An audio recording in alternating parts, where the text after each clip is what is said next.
So here I am in the Graham's family kitchen. Well, tell me about the history of this room. Well, this actually was the kitchen that my mother and father-in-law used, and we've tried to keep it the same to give it the farmhouse image for people coming. And obviously Aga's the same, it's been there forever. This was the original part of the house. All the bit through there is new. So, a great place to make cheese scones, I thought. Yes. This is the way I do it. I always use plain flour. And why do you use plain? Yeah, do you always use self-raising? Yes, yeah. yes. Well, I just like, again, it's a bit like a sort of adding bits and pieces, like adding salt or whatever. I like to know that I have got exactly the right amount of raising agent. So I then add a tablespoon of baking powder as the raising agent. If you add self-raising flour, it's already in, so you don't quite know, what the rise is going to be. So could I ask you to put in a rounded tablespoon, please, in there, thank you. And I'm also going to grind in some pepper. A lot of people put dried mustard Yes, I've seen in cheese that. scones, and that's I've done nice. that as well. Now we're using unsalted butter, aren't we?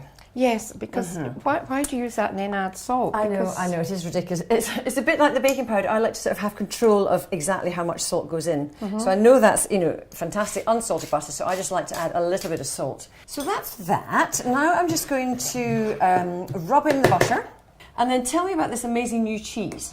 Well, we're just launching cheese, and we've got 3 different types of cheese. We've got the mild cheese, mature, and the extra mature. Great. Fantastic. And so what would you use, I mean, obviously we're making cheese scones just now. What else do you use cheese in cooking? Well, I think you can use cheese for, like, obviously Welsh rarebit, cheese and toast, a cheese souffle. That's the sort of main things I would use it in. Yeah, no, and pasta. I mean, there's always, some lovely grated cheddar on top of pasta. Pasta, yeah, that's gorgeous, nice, yes. isn't it? Right, that's us more or less there. We're sort of all nicely not too rubbed finely in. done, No, yep. that's absolutely fine. Yes. So I'm just going to add in the cheese. So that's quite a good cheesy hit. Actually. Yes, please. Thanks very much. That's great. We're going to leave a wee bit to top the scones, and could you the flavour to go through it. Lovely, thank you. And then could you crack the egg into the measuring jug, please? Thank you. These eggs are actually produced on the farm. Oh, wow. They're free-range eggs. They belong to my granddaughter. Really? They're How known old is as she? Holly's hens. She's 7. She's 7. She's got hens. That's Yes. fantastic. And my grandson, who's 5, has got ducks. So he has Douglas's Duck ducks. eggs. Now Yes. they're lovely for baking because they're so rich, Yeah. aren't they? Yes. They make very good egg mayonnaise for sandwiches as well. Fantastic. Could you give that a wee whisk and then add enough milk Oh, yes. to make it up to 150 mils, please? Okay. The thing is that, if you say in a recipe, I'd like, 125 mils of milk, every egg is slightly different. So Yeah. it just means that you're going to be having more or less the right amount. That's perfect, thank you. That's absolutely lovely.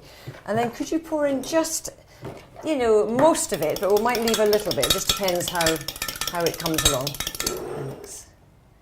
Beautiful colour. So quite a lot. That should be fine at the moment. I'll see how that goes and just mix it in. And then just put a wee bit of milk in there, and that'll do us for later. I think that's us kind of there, isn't it? Just looks like that, yes. Yeah. So I'm just going to sprinkle a wee bit on the table, and then just using the hands. You've got to get in with hands. So that's, to me, a lovely scone dough. And then I leave them quite high, even at this stage, before cutting.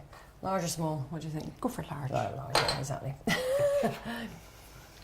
And They're quite nice with just a slice of nice tomato on it as well. oh yes, yes, absolutely, yeah. So just a little brush of milk or egg or whatever on top, and then a sprinkling of cheese. Absolutely gorgeous. And they're lovely in the middle of winter with a bowl of soup, aren't they? Yeah, they or are. in the summer with salad. Perfect, really, aren't they? Could I ask you to put this in the oven, please? No problem.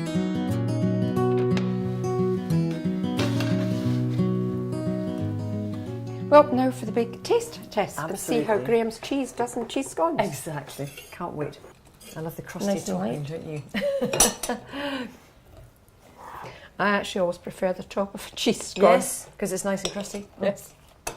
I think that's rather they're nice, don't gorgeous. you? Gorgeous. Really are. Very tasty. We can convert people who don't like cheese scones. I think we can try.